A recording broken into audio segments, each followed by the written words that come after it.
Well, thank you all very much for coming. It's really shocking to me that you don't have anything better to do on a Tuesday night.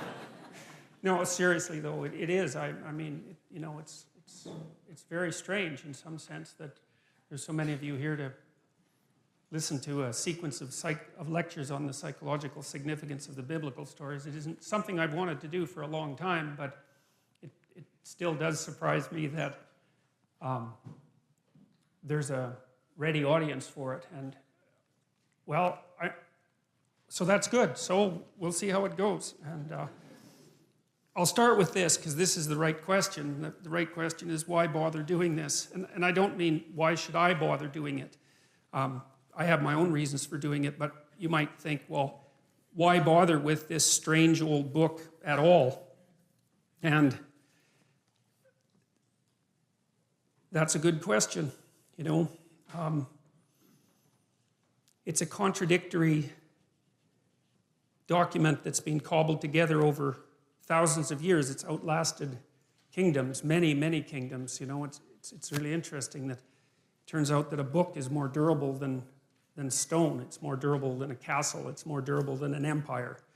And that's really interesting, you know, that something in some sense so evanescent can be so long-living. So there's that. That's kind of a mystery. I'm approaching this whole scenario, the biblical stories, as if they're a mystery, fundamentally, because they are. There's a lot we don't understand about them. We don't understand how they came about. We don't really understand how they were put together. We don't understand why they had such an unbelievable impact on civilization. We don't understand how people could have believed them. We don't understand what it means that we don't believe them now, or even what it would mean if we did believe them. And then, on top of all that, there's the additional problem, which isn't specific to me, but is certainly relevant to me, that no matter how educated you are, you're not educated enough to discuss the psychological significance of the biblical stories. But I'm going to do my best, and partly because I want to learn more about them. And one of the things I've learned is that the best way to learn about something is to talk about it. And when I'm lecturing, I'm thinking, you know, I'm not trying to tell you what I know for sure to be the case, because there's lots of things I don't know for sure to be the case. I'm trying to make sense out of this, and I have been doing this for a long time. Now, you know, you may know, you may not, that I'm an admirer of Nietzsche. Nietzsche was a devastating critic of, I would say, dogmatic Christianity. Christianity as it was instantiated in institutions, I suppose, although he's a very paradoxical thinker, because, for example, one of the things Nietzsche said was that he didn't believe that the scientific revolution would have ever got off the ground if it hadn't been for Christianity, and more specifically for Catholicism, because he believed that over the course of really 1,000 years, the European mind, so to speak, had to train itself to interpret everything that was known within a single coherent framework. Coherent if you accept the initial axioms. A single coherent framework. And so Nietzsche believed that Catholicization of the phenomena of life and of history produced the kind of mind that was then capable of transcending its dogmatic foundations and then concentrating on something else, which in this particular case happened to be the natural world. And so Nietzsche believed that in some sense Christianity died at its own hand. It had spent a very long period of time trying to attune people to the necessity of the truth, you know, absent the corruption and all of that that's always part of any human endeavor. And then the truth, the spirit of the truth that was developed by Christianity turned on the roots of Christianity, and everyone woke up and said something like, or thought something like, well, how is it that we came to believe any of this? It's like waking up one day and noting that you really don't know why you put a Christmas tree up, but you've been doing it for a long time, and that's what people do. And you know, there are reasons that Christmas trees came about, but what would you say, the ritual lasts long after the reasons have been forgotten. So now Nietzsche, although he was a critic of Christianity and also a champion of its disciplinary capacity, because you see, the other thing that Nietzsche believed was that it was not possible to be free in some sense unless you had been a slave. And by that he meant that you don't go from childhood to full-fledged adult individuality. You go from childhood to a state of discipline, which you might think is akin to slavery, to self-imposed slavery. That would be the best scenario, where you have to discipline yourself to become something specific before you might be able to reattain the generality that you had as a child. And he believed that Christianity had played that role for Western civilization. But in the late 1800s, he announced that God was dead. And you often hear of that as something triumphant. But for Nietzsche, it wasn't, because he was too nuanced a thinker to be that simple-minded. See, Nietzsche understood that, and this is something I'm going to try to make clear, is that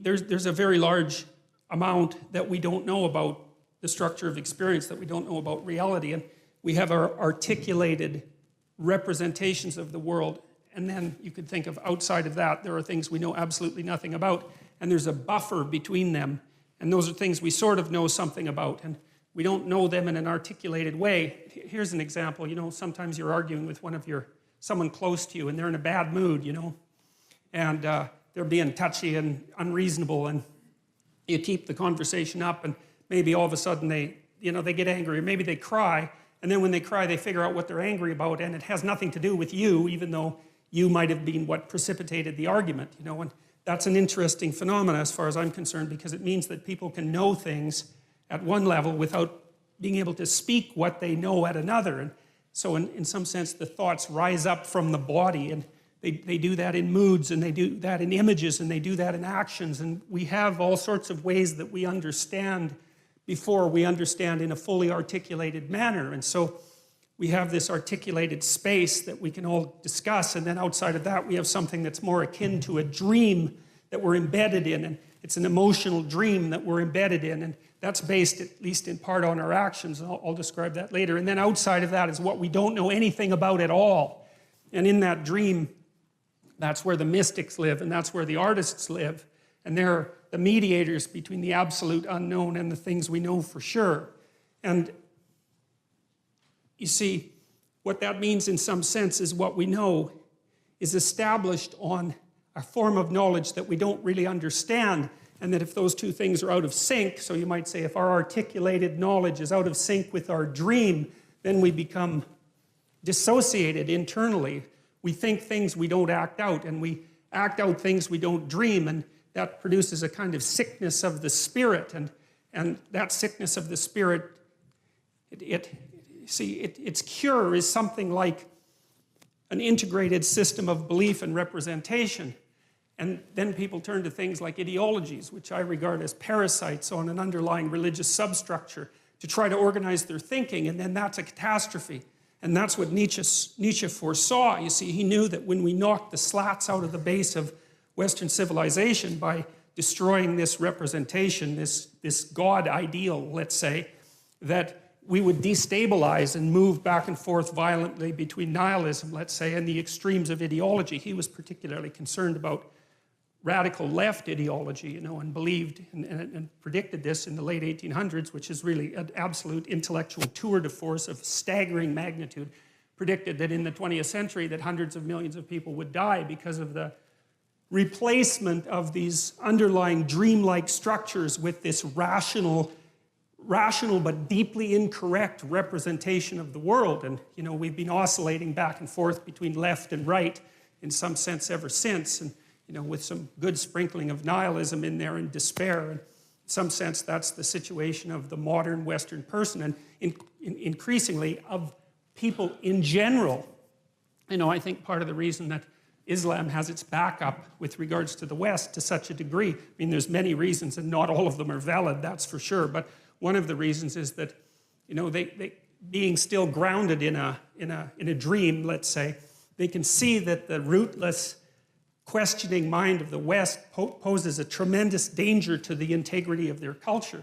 Now, and it does. I mean, Westerners, us, we undermine ourselves all the time with our searching intellect, and I'm not complaining about that. You know, I mean, there isn't anything easy that can be done about it, but it's still a sort of fruitful catastrophe, and you know, it has real effects on people's lives. It's not some abstract thing. You know, I mean, lots of times when I've been treating people for depression, for example, or anxiety, they have existential issues, you know. It's not just some psychiatric condition. It's not just that they're tapped off of normal because their brain chemistry is faulty, although, you know, sometimes that happens to be the case. It's that they are overwhelmed by the suffering and complexity of their life, and they're not sure why it's reasonable to continue with it. You know, they can feel the terrible negative meanings of life, but are skeptical beyond belief about any of the positive meanings. I had one client who was a very brilliant artist, and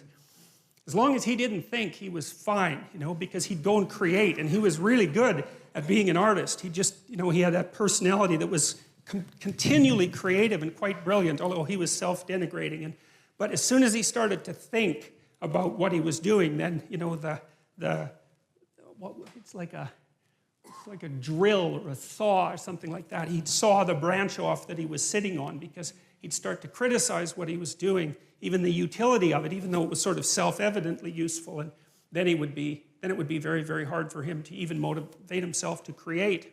And he always struck me as a good example of the consequences of having your rational intellect divorced in some way from your being, divorced enough so that it actually questions the utility of your being. And it's not a good thing. It's not a good thing. And it's really not a good thing, because it manifests itself not only in individual psychopathology, but also in social psychopathology. And that's this proclivity of people to get tangled up in ideologies, which I really do think of as they're like crippled religions. That's the right way to think about them. They're like a religion that's missing an arm and a leg but can still hobble along, and it provides a certain amount of security and group identity, but it's warped and twisted and demented and bent, and it's a parasite on something underlying that's rich and true, and that's how it looks to me anyways. And so I think it's very important that we sort out this problem. I think that there isn't anything more important that needs to be done than that. I've thought that for a long, long time, probably since the early 80s, when I started looking at the role that belief systems played in regulating psychological and social health.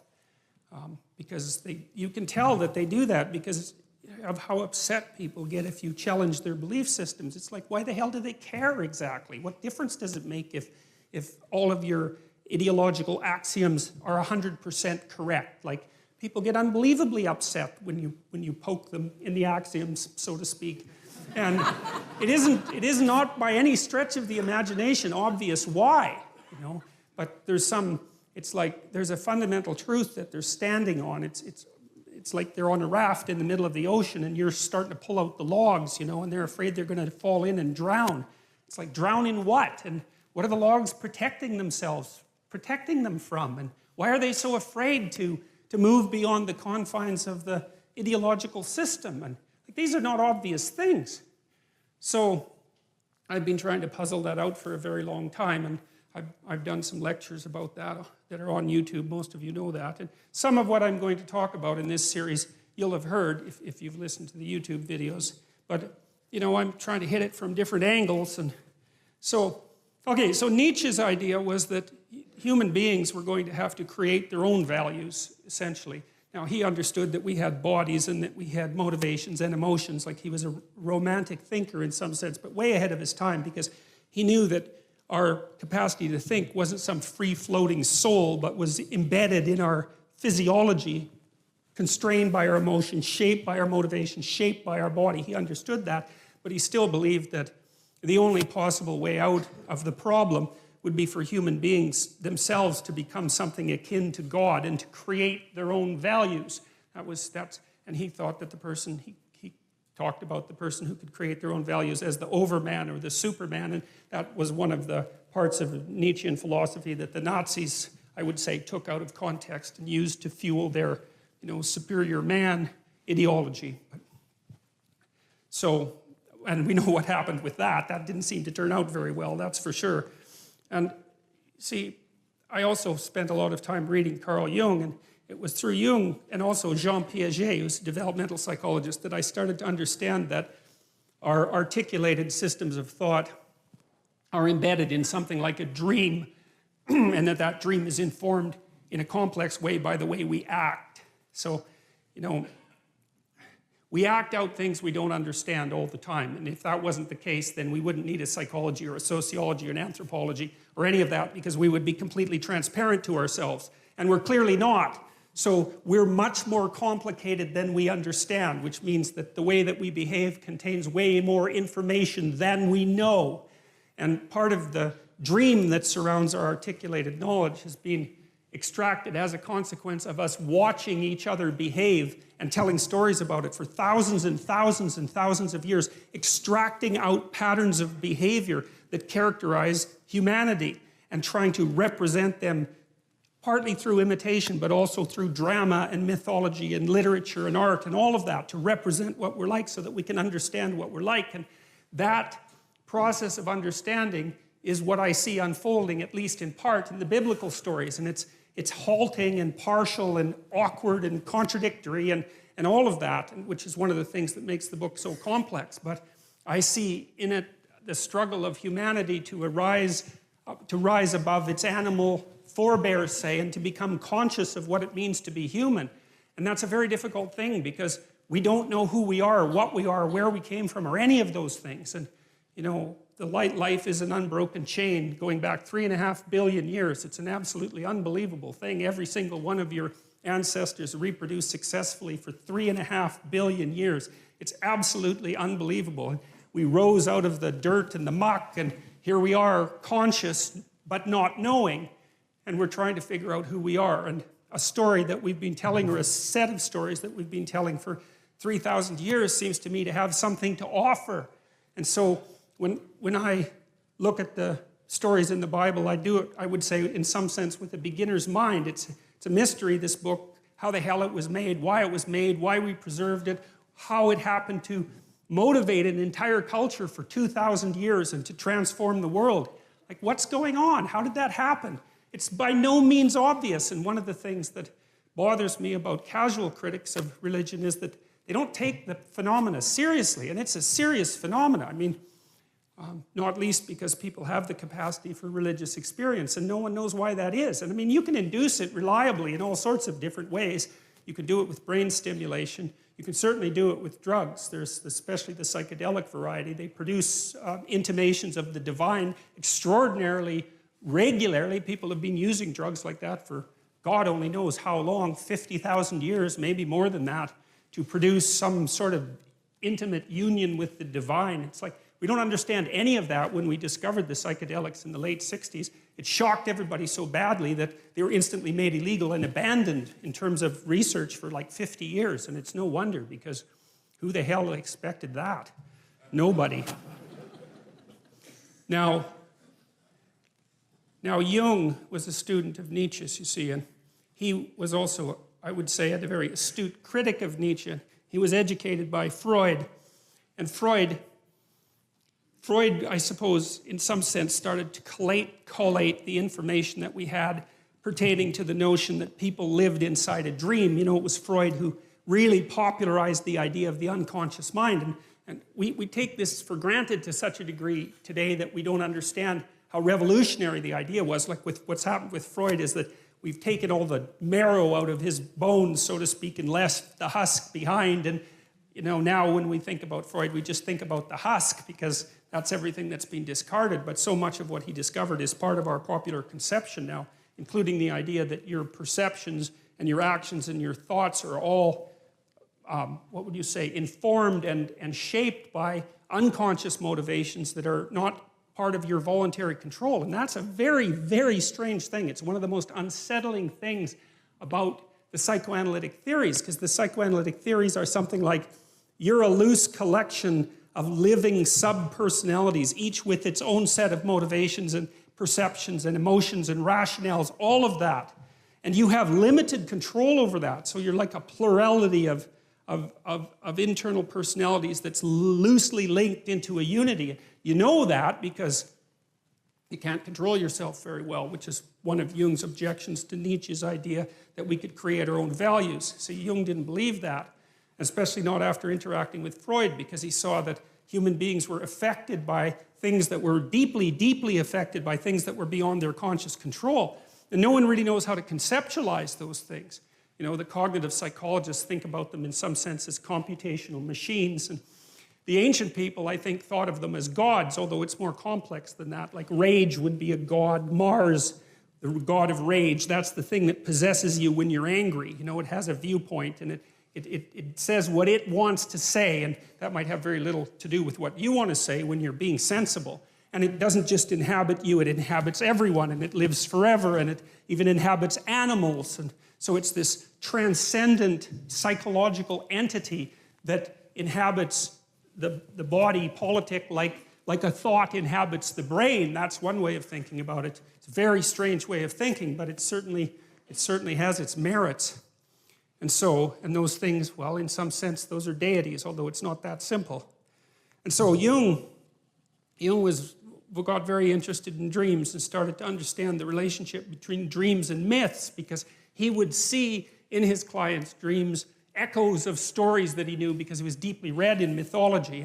And then he started to believe that the dream was the birthplace of the myth, and that there was a continual interaction between the two processes, the dream and the story, and storytelling. And, well, you know, you tend to tell your dreams as stories when you remember them. And some people remember dreams all the time, like 2 or 3 a night. I've had clients like that, and they often have archetypal dreams that have very clear mythological structures. I think that's more the case with people who are creative, by the way, especially if they're a bit unstable at the time, because the dream tends to occupy the space of uncertainty and to concentrate on fleshing out the unknown reality before you get a real grip on it. So it's like the dream is the birthplace of thinking. That's a good way of thinking about it. And so because it's the birthplace of thinking, it's not that clear. It's doing its best to formulate something.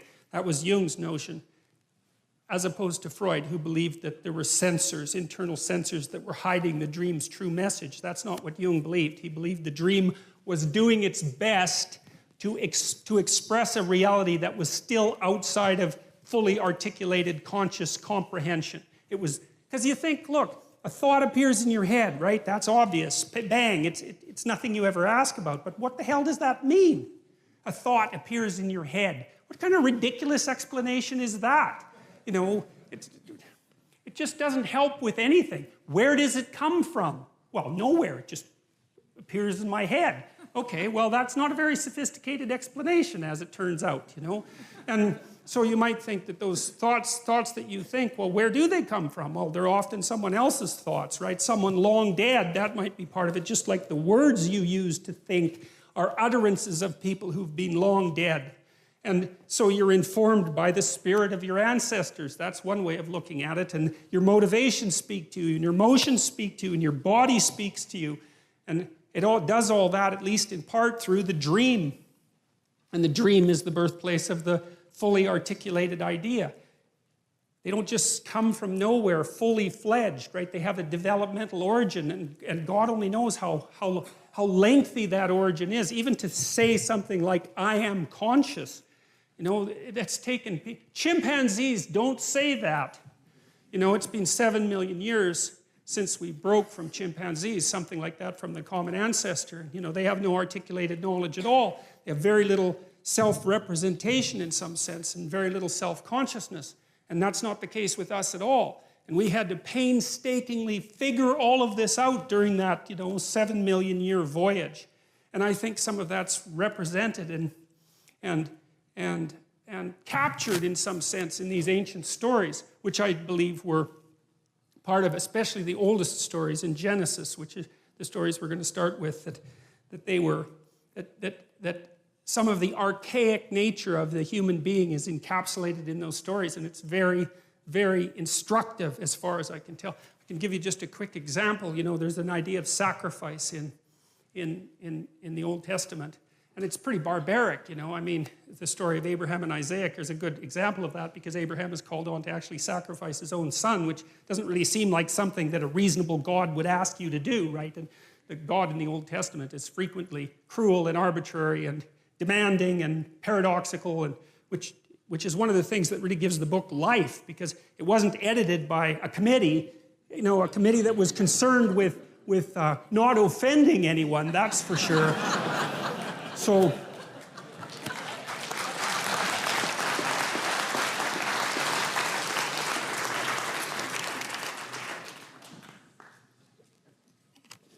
Jung believed that the dream was the birthplace of thought. And I've been extending that idea, because one of the things I wondered about deeply was, you know, you have a dream and then someone interprets it. And you can argue about whether or not an interpretation is valid, just like you can argue about whether your interpretation of a novel or movie is valid, right? It's a very difficult thing to determine with any degree of accuracy, which accounts in part for the postmodern critique. But my observation has been that people will present a dream, and sometimes we can extract out real useful information from it that the person didn't appear to know. You know, and they get a flash of insight, and to me that's a marker that we've stumbled on something that unites part of that person that wasn't united before. It pulls things together, which is often what a good story will do, or sometimes a good theory. You know, things snap together for you, and there's a little light goes on, and that's one of the markers that I've used for accuracy in dreams. And I know in my own family, when I was first married, you know, I'd have fights with my wife, arguments about this and that. And I'm fairly hot-headed, and so I'd get all puffed up and, you know, agitated about whatever we were arguing about, and she'd go to sleep, which was really annoying, you know, so annoying. Because I couldn't sleep, right? I was like chewing off my fingernails, and she'd be like sleeping peacefully beside me. It's like maddening. So, but often she'd have a dream, you know, and then the next morning she'd discuss it with me, and then we could unravel what was at the bottom of our argument. And that was unbelievably useful, even though it was extraordinarily aggravating.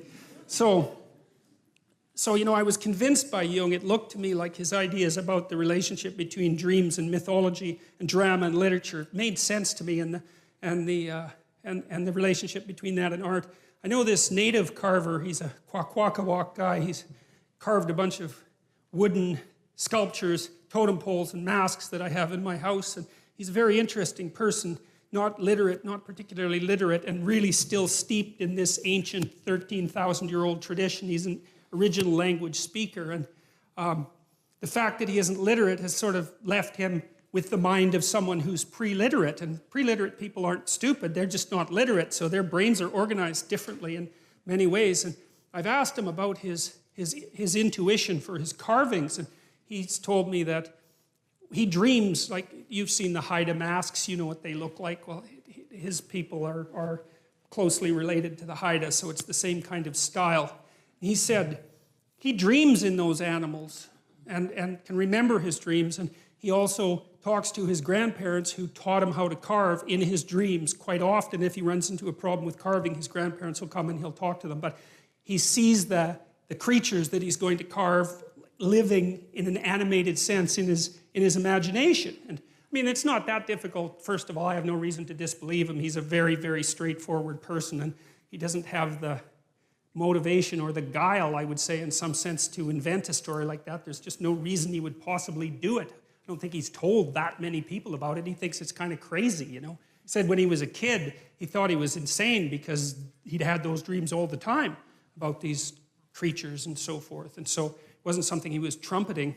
But I found it fascinating because I can see in him part of the manifestation of this unbroken tradition. We have no idea how traditions like that are really passed along for thousands and thousands of years, right? Part of it's oral and memory, part of it's acted out and dramatized, and then part of it's going to be imaginative. And people who aren't literate, they store information quite differently than we do. We don't remember anything. It's all written down in books, right? But if you're from an oral culture, especially if you're trained in that way, you have all of that information at hand, both so you can speak it, you can tell the stories, and you really know them. And you know, modern people don't really know what that's like anymore. I doubt if there's more than maybe 2 of you in the audience that could spout from memory like a 30-line poem. You know, and poetry was written so that people could do that. That's why we have that form, is so that people could remember it and have it with them. And we don't do any of that anymore. Anyways, back to Jung. Jung was a great believer in the dream, and I noted that dreams will tell you things that you don't know. And then I thought, well, how the hell can that be? How in the world can something you think up tell you something you don't know? How does that make any sense?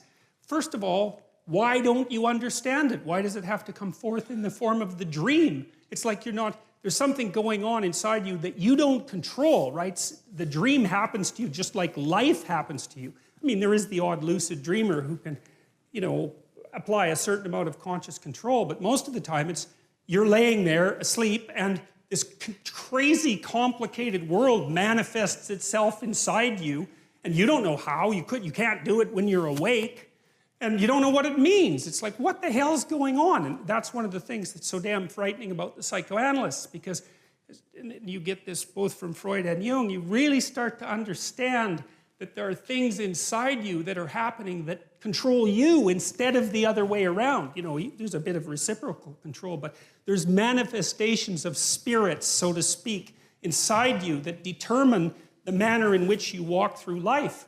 And you don't control it. And what does? Is it random? You know, there are people who have claimed that dreams are merely the consequence of random neuronal firing, which is a theory I think is absolutely absurd, because there's nothing random about dreams. You know, they're very, very structured and very, very complex. And they're not like snow on a television screen or static on a radio. Like, those things are complicated. And then also I've seen so often that people have very coherent dreams that have a perfect narrative structure. You know, they're fully developed in some sense. And so that just doesn't, that theory just doesn't go anywhere with me. I just can't see that as useful at all. And so I'm more likely to take the phenomena seriously and say, well, there's something to dreams. Well, you dream of the future and then you try to make it into a reality. That seems to be an important thing. You know, or maybe you dream up a nightmare and try to make that into a reality, because people do that too if they're hell-bent on revenge, for example, and full of hatred and resentment. I mean, that manifests itself in terrible fantasies. You know, those are dreams, then people go act them out. These things are powerful, you know, and whole nations can get caught up in collective dreams. That's what happened to the Nazis. That's what happened to Nazi Germany in the 1930s. It was absolutely remarkable, amazing, horrific, destructive spectacle. And the same thing happened in the Soviet Union. The same thing happened in China. It's like, we have to take these things seriously, you know, and try to understand what's going on. So Jung believed that the dream could contain more information than was yet articulated. You think artists do the same thing, you know, like people go to museums and they look at paintings, Renaissance paintings or modern paintings, and they don't exactly know why they're there. You know, I was in this room in New York, I don't remember which museum, but it was a room full of Renaissance art, you know, great painters, the greatest painters, and thought maybe that room was worth $1 billion or something outrageous, because there was like 20 paintings in there, you know, so priceless. And the first thing is, well, why are those paintings worth so much? And why is there a museum in the biggest city in the world devoted to them? And why do people from all over the world come and look at them? What the hell are those people doing? One of them was of the Assumption of Mary, you know, beautifully painted, absolutely glowing work of art. And there's like 20 people standing in front of it looking at it. And you think, what are those people up to? You know, they don't know. Why did they make a pilgrimage to New York to come and look at that painting? It's not like they know. Why is it worth so much? I mean, I know there's a status element to it too, but that begs the question, why do those items become such high status items? What is it about them that's so absolutely remarkable? Well, we're strange creatures. So I was trying to figure out in part, well, where did the information that's in the dream come from? Because it has to come from somewhere, and you could think about it as a revelation, you know? Because it's like it springs out of the void and it's new knowledge and it's a revelation. You didn't produce it, it just appears. But that's, see, one of the things I want to do with this series is, like, I'm scientifically minded and I'm quite a rational person, and I like to have an explanation for things that's rational and empirical before I look for any other kind of explanation. And I don't want to say that everything that's associated with divinity can be reduced in some manner to biology or to an evolutionary history or anything like that. But insofar as it's possible to do that reduction, I'm going to do that. And I'm going to leave the other phenomena floating in the air because they can't be pinned down. And in that category, I would put the category of mystical or religious experience, which we don't understand at all.